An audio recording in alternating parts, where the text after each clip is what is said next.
प्रिय विद्यार्थियों, माध्यमिक शिक्षा परिषद उत्तर प्रदेश प्रयागराज द्वारा संचालित श्री गणेश इंटर कॉलेज कासगंज की ऑनलाइन कक्षाओं में आपका स्वागत है। आशा है आप घर पर स्वस्थ व आनंद से होंगे। कक्षा 12 जीव विज्ञान की इकाई 2 आनुवंशिकी और विकास जेनेटिक्स एंड एवोल्यूशन से संबंधित प्रथम पाठ वंशागति तथा विभिन्नता के सिद्धांत principles of inheritance and variations को अधिक स्पष्टता से समझने के लिए आज हम कक्षा 11 के एक शीर्षक अर्धसूत्रीय विभाजन या मियोसिस का अध्ययन करेंगे। मियोसिस के अंतर्गत क्रोमोसोम्स का अनियमित या रैंडम वितरण एवं क्रॉसिंग ओवर जैसी घटनाएं होती हैं जो वंशागति और विभिन्नता के लिए महत्वपूर्ण हैं। अर्धसूत्रीय विभाजन या मियोसिस। अर्धसूत्रीय विभाजन या मियोसिस के विषय में सर्वप्रथम बीजमान ने बताया था। इसका विस्तृत अध्ययन स्ट्रॉसबर्गर 1888 ने किया था। फॉर्मर तथा मूर ने मियोसिस नाम दिया था। कोशिका विभाजन की वह विधि जिसमें केंद्रक का क्रोमेटिन पदार्थ का द्विगुणन या डुप्लीकेशन तो केवल एक बार होता है, किंतु क्रोमोसोम्स में परिवर्तन के पश्चात विभाजन 2 बार होता है, जिसके परिणाम स्वरूप जनक कोशिका से आधी क्रोमोसोम संख्या वाली 4 अगुणित या हैप्लॉइड कोशिकाएं अर्थात गैमीट्स प्राप्त होते हैं। मियोसिस कहलाती है। अर्धसूत्रीय विभाजन या मियोसिस के स्थल। मियोसिस गैमीट्स निर्माण के समय होती है। एंजियोस्पर्मिक पौधों में पुंकेसर या स्टेमेंस के अंदर परागकण मात्र कोशिकाओं या पोलन ग्रेन मदर सेल्स, बीजांड या ओव्यूल में गुरु बीजाणु मात्र कोशिकाओं मेगास्पोर मदर सेल्स का निर्माण मियोसिस डिवीजन द्वारा होता है, जबकि जंतुओं के वृषण या टेस्टिस में स्पर्मेटोसाइट्स तथा अंडाशय या ओवरी में oocytes के निर्माण के समय मियोसिस डिवीजन होता है। अर्धसूत्रीय विभाजन या मियोसिस की घटना 2 चरणों में पूर्ण होती है, जिन्हें क्रमशः मियोसिस फर्स्ट तथा मियोसिस सेकंड कहते हैं। दोनों ही मियोसिस में अर्थात मियोसिस फर्स्ट तथा मियोसिस सेकंड में कैरियोकाइनेसिस अर्थात केंद्रक का विभाजन तथा साइटोकाइनेसिस अर्थात कोशिका द्रव्य या साइटोप्लाज्म का विभाजन होता है। कैरियोकाइनेसिस के अंतर्गत प्रोफेज, मेटाफेज, एनाफेज तथा टीलोफेज की घटनाएं होती हैं। मियोसिस फर्स्ट की प्रोफेज फर्स्ट सबसे लंबी प्रावस्था होती है, जिसे लेप्टोटीन, जाइगोटीन, पैचिटीन, डिप्लोटीन तथा डायकाइनेसिस में उपविभाजित किया जाता है। मियोसिस या अर्धसूत्रीय विभाजन। कोशिका चक्र की G2 अवस्था में कोशिका का क्रोमेटिन पदार्थ या DNA द्विगुणित हो जाता है। तब मियोटिक जीन्स के सक्रिय होने से कोशिका मियोटिक फर्स्ट की प्रोफेज फर्स्ट में प्रवेश करती है। संलग्न चित्र में हम देख पा रहे हैं कि जो क्रोमेटिन पदार्थ है वह DNA द्विगुणन के कारण दुगना हो चुका है। इसमें लाल रंग से अभिरंजित पित्र क्रोमेटिन पदार्थ है, जबकि हरे रंग से अभिरंजित हुआ ये मात्र क्रोमेटिन पदार्थ है। प्रोफेज फर्स्ट की निम्न उपावस्थाएं होती हैं। Number 1 leptotene.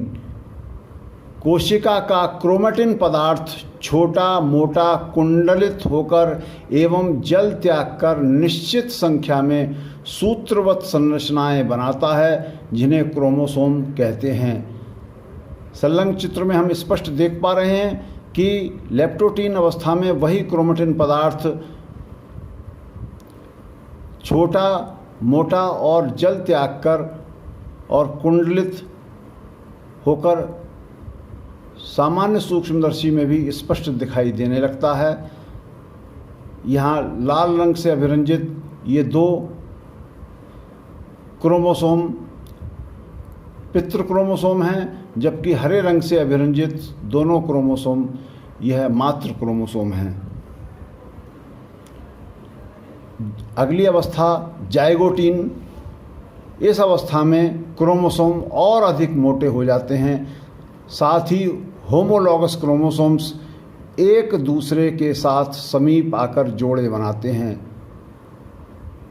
होमोलॉगस क्रोमोसोम्स क्या हैं, यह स्पष्ट रूप से हम पहले भी जान चुके हैं, अर्थात वे क्रोमोसोम जिन पर समान लक्षणों की निर्धारक जीन्स होती हैं। इनमें से एक पिता से तथा दूसरा माता से प्राप्त होता है। ये समीप आकर एक दूसरे के साथ जोड़े बनाते हैं। जोड़े बनाने की यह क्रिया सिनैप्सिस कहलाती है। तीसरी उपावस्था पैचिटीन है। क्रोमोसोम्स मध्य से 2 भागों में बंट जाते हैं। केवल सेंट्रोमियर नामक स्थान पर जुड़े रहते हैं। इस प्रकार एक साथ 4 सूत्रवत संरचनाएं दिखाई देती हैं, जिन्हें क्रोमेटिड्स कहते हैं। इनमें से 2 पितृ क्रोमोसोम की तथा 2 मातृ क्रोमोसोम के होते हैं। एक ही क्रोमोसोम के दोनों क्रोमेटिड्स सिस्टर क्रोमेटिड्स कहलाते हैं, जबकि मातृ तथा पितृ क्रोमोसोम के क्रोमेटिड्स नॉन सिस्टर क्रोमेटिड्स कहलाते हैं। यह पितृ क्रोमोसोम अथवा मातृ क्रोमोसोम कोई भी क्रोमोसोम हो, उसके दोनों क्रोमेटिड्स अभी भी सेंट्रोमियर नामक स्थान पर जुड़े होते हैं। इस प्रकार पैचिटीन अवस्था में क्रोमोसोम्स मध्य से फटकर चतुष्क या टेट्रावेलेंट बनाते हैं तथा यहाँ पर क्रॉसिंग ओवर का प्रारंभ हो जाता है। क्रॉसिंग ओवर हमारे लिए महत्वपूर्ण घटना है। अगली उपावस्था डिप्लोटीन है। डिप्लोटीन अवस्था में एक होमोलॉगस क्रोमोसोम्स की जोड़ी के नॉन सिस्टर क्रोमेटिड्स हम पहले ही जान चुके हैं कि एक पितृ क्रोमोसोम और दूसरा मातृ क्रोमेटिड, यह दोनों स्थान स्थान पर एक दूसरे के साथ जुड़ जाते हैं। यह स्थान कियाज़मेटा कहलाते हैं। कियाज़मेटा पर नॉन सिस्टर क्रोमेटिड्स के होमोलॉगस पार्ट एक दूसरे के साथ अदल बदल सकते हैं। अदला बदली की यह घटना या यह क्रिया क्रॉसिंग ओवर कहलाती है। ये कियाज़मेटा यहाँ से इतना भाग जो है ये पितृ क्रोमोसोम का ये मातृ क्रोमोसोम या क्रोमेटिड के साथ जुड़ जाएगा और मातृ क्रोमोसोम के क्रोमेटिड का भाग पितृ क्रोमेटिड के साथ जुड़ जाता है। अगले चित्र में यह अधिक ढंग से स्पष्ट हो सकता है। अगला उपावस्था डायकाइनेसिस। यहाँ हम पहले इस बिंदु को समझ लीजिए कि पितृ क्रोमोसोम के साथ यह मातृ क्रोमोसोम या क्रोमेटिड आकर जुड़ गया और इसी प्रकार मातृ क्रोमेटिड से ये पितृ क्रोमेटिड आकर जुड़ जाता है। यहाँ पर न्यूक्लियर मेम्ब्रेन तथा न्यूक्लियोलस अस्पष्ट होकर गायब हो जाते हैं तथा स्पिंडल का निर्माण प्रारंभ हो जाता है। स्पिंडल का निर्माण पूर्ण होगा। यह अवस्था मेटाफेज फर्स्ट कहलाती है। मेटाफेज फर्स्ट में ये स्पिंडल हम स्पष्ट देख पा रहे हैं। इसका निर्माण संभवतः न्यूक्लियर मेम्ब्रेन की प्रोटीन से होता है। होमोलॉगस क्रोमोसोम्स स्पिंडल के इक्वेटर पर जाकर व्यवस्थित हो जाते हैं। इनके सेंट्रोमियर किसी स्पिंडल के फाइबर से जुड़ जाते हैं। ऐसे फाइबर्स को ट्रैक्टाइल फाइबर्स कहते हैं, जबकि जिनसे क्रोमोसोम्स नहीं जुड़ते ऐसे तंतुओं को हम सपोर्टिंग फाइबर्स कहते हैं। मेटाफेज प्लेट या इक्वेटर पर यह क्रोमोसोम्स आकर सज जाते हैं। यहाँ स्पष्टता को दर्शाने के लिए हमने केवल 2 जोड़े बनाए हैं, अन्यथा मनुष्य में इस तरह के 23 जोड़े बनेंगे। मेटाफेज फर्स्ट प्रावस्था में स्पिंडल का निर्माण पूर्ण हो जाता है। होमोलॉगस क्रोमोसोम्स इक्वेटर या इक्वेटोरियल प्लेट पर आकर सज जाते हैं। अगला है एनाफेज फर्स्ट।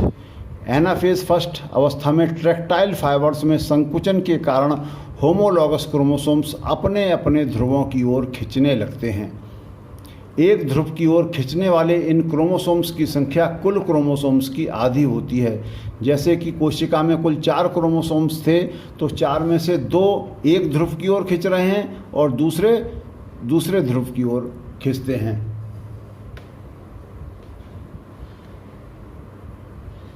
यह आवश्यक नहीं है कि पितृ क्रोमोसोम या मातृ क्रोमोसोम एक ही ध्रुव की ओर जाएं। वास्तव में यह लगभग असंभव है, क्योंकि क्रोमोसोम्स की जोड़ियां बहुत अधिक होती हैं, जैसे मनुष्य में 23 जोड़ी। ऐसी दशा में मान लीजिए यदि 40% पितृ क्रोमोसोम एक पोल की ओर जाएंगे, तो उसी पोल की ओर 60% मातृ क्रोमोसोम जाएंगे।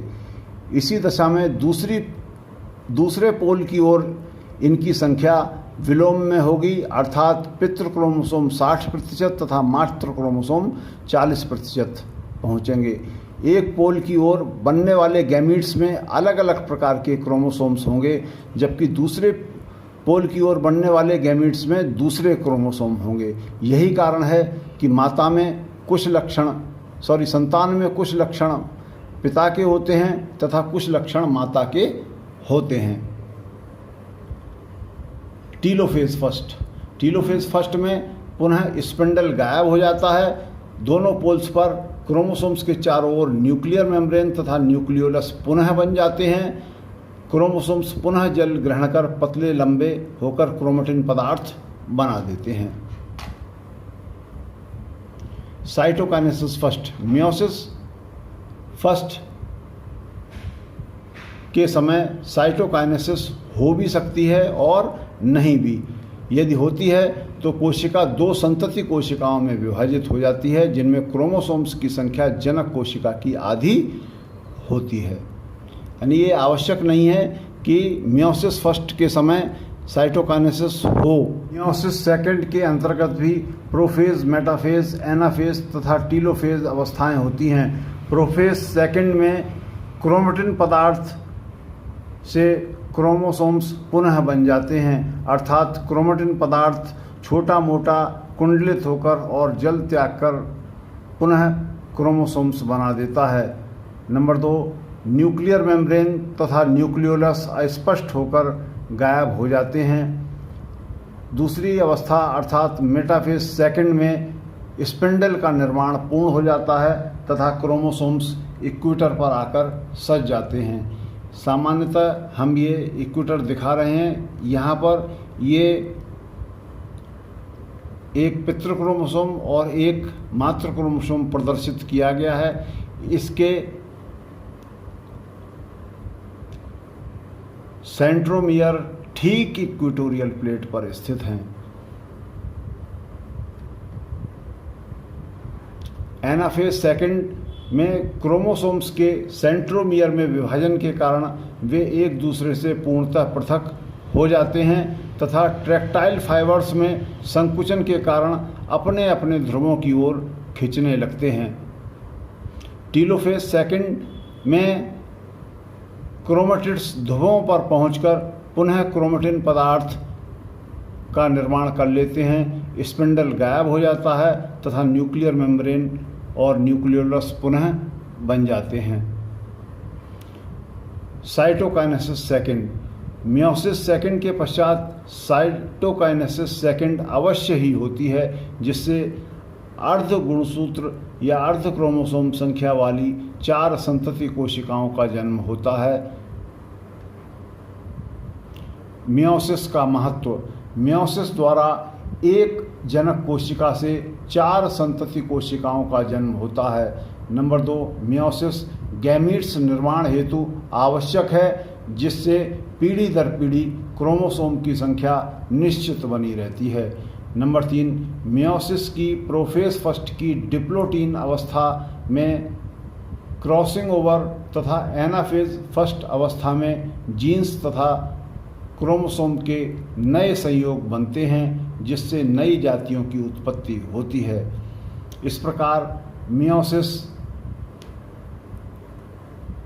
के समय होने वाली क्रॉसिंग ओवर जो प्रोफेज फर्स्ट की पैचिटीन अवस्था से प्रारंभ होकर डिप्लोटीन अवस्था में पूर्ण होती है के समय जीन्स के नए संयोग बनते हैं, जबकि एनाफेज फर्स्ट अवस्था में क्रोमोसोम का अनियमित वितरण या रैंडम डिस्ट्रीब्यूशन होता है, जिससे नए संयोग बनते हैं जो विभिन्न जीवों में या संतानों में विभिन्नताओं का कारण होते हैं। इस प्रकार आज के पाठ में हमने मियोसिस तथा उसके महत्व का अध्ययन किया। कल हम पुनः इन्हीं क्रॉसिंग ओवर तथा जीन विनिमय के बारे में जानकारी प्राप्त करेंगे। धन्यवाद।